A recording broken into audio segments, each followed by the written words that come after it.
جو مفاتیح الجنا میں page number 107 پہ میرے خیال سے ہے، اگر کسی کو چاہیے تو مجھے آپ واٹس اپ کرو، میں دوں گا۔ یہ وہ عمل ہے بی بی چوتھے امام کا جو مفاتیح میں شیخ عباس قمی نے لکھا ہے، بہت ہی خاص عمل ہے، 100 مرتبہ پڑھنا ہے، 2 رکعت حاجت کی نماز ہے، اور یہ عمل میں نے خود کئی مرتبہ کیا۔ ایسا ہی عمل ہے کہ چوتھے امام کا اگر کوئی 2 رکعت نماز پڑھ کے حاجت کی چوتھے امام کی بارگاہ میں یہ عمل کرے، اس کی دعا فوراً قبول ہوتی ہے۔ اور اس امام کی زندگی کا ایک اور حصہ ہے کہ اخلاق امام کے، کہ یہ وہ امام ہے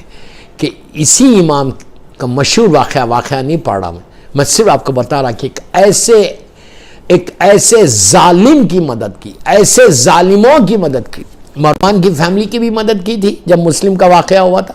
اور ایک ایسے قاتل کی اس امام نے، چوتھے امام نے مدد کی کہ آپ نارمل ہو تو انسان تصور نہیں کرے کہ میں ایسے کی مدد کروں گا،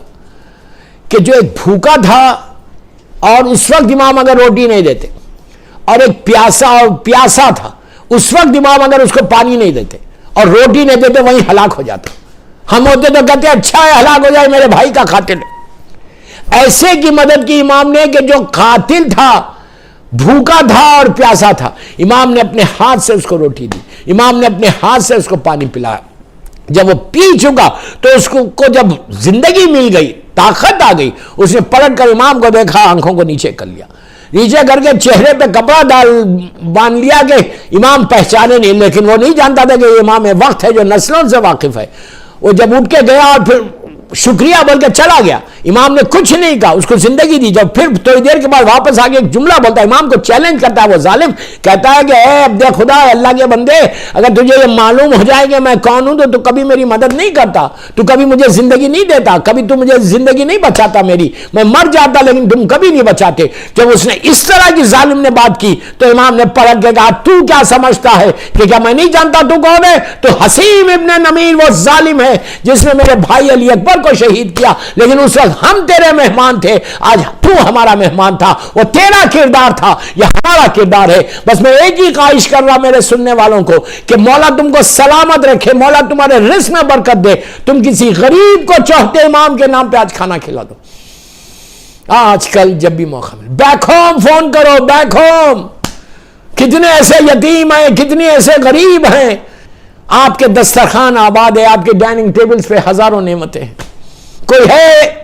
کہ جو ایک روٹی چوتھے امام کے نام پہ دے؟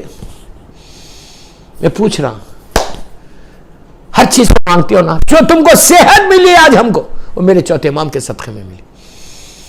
اتنا بڑا واسطہ ہے اللہ کی بارگاہ میں، کوئی بیمار ہے کربلا کا واسطہ دے کر دعا کرے صحت کے لیے، اور جتنے میں دعا کر رہا کہ اللہ تجھے بیمار ہے کربلا، بیمار ہے مدینہ کا واسطہ، دنیا بھر میں جا جا میرا مولا حسین کا چاہنے والا بیمار ہے، تکلیف میں ہے، اللہ ان سب کو صحت کامل عطا فرما،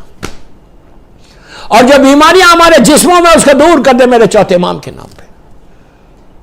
ہر بیماری سے محفوظ رکھ اللہ۔ تو کسی کا محتاج نہیں بنانا سوائے تیرے اور محمد اور آل محمد۔ کوئی ہے تم چاہتے ہو کہ تمہارا رزق کھلا رہے سال بھر؟ میری خواہش ہے آپ سے، میں ریکویسٹ کر رہا ہوں آپ سے کہ آج چوتھے امام نے ظالم قاتل کو کھانا کھلایا، کیا ہم کسی مومن کو نہیں کھلا سکتے؟ ایک روٹی، میں ایک روٹی مانگ رہا آپ سے، اپنے لیے نہیں مانگ رہا، ان یتیم بھوکوں کے لیے مانگ رہا، ان غریبوں کے لیے مانگ رہا کہ جن کے پاس کچھ نہیں تھا، جو آج بھوکے پریشان مولا کے چاہنے والے ہیں۔ یہ وہ امام ہے دوستو، یہ میرا چوتھا امام ہے کہ راتوں کی تاریکی میں غریب یتیم بیواؤں کے دروازوں پہ ان کے رزق کو رکھ کے چلا جاتا، لینے والوں کو پتہ نہیں چلتا، صبح اٹھتے تو دیکھتے ان کے دروازے پہ کھانا رکھا ہوا، ان کے دروازے پہ اناج رکھا ہوا، وہ دعا دیتے، امام کو جب دیتا تو لوگوں کو معلوم بھی نہیں ہوتا کہ کون دے کر گیا۔ یہ وہ امام ہے کہ جس کی نگاہوں کے سامنے کربلا میں پورا گھر بھوکا اور پیاسا شہید ہو گیا، جو 24 گھنٹے حسین کی عزاداری اور اللہ کی عبادت کرتا تھا۔ میری خواہش آپ سے جو بھی سن رہا اس وقت مجھے کہ کسی یتیم کو، غریب کو ایک وقت کا کھانا کھلا دو چوتھے امام کے نام پہ، اللہ تمہارے رزق میں برکت دے گا، اللہ تمہاری پریشانیوں کو دور کرے گا۔ ایک صلوات پڑھ لیں محمد و آل محمد پر۔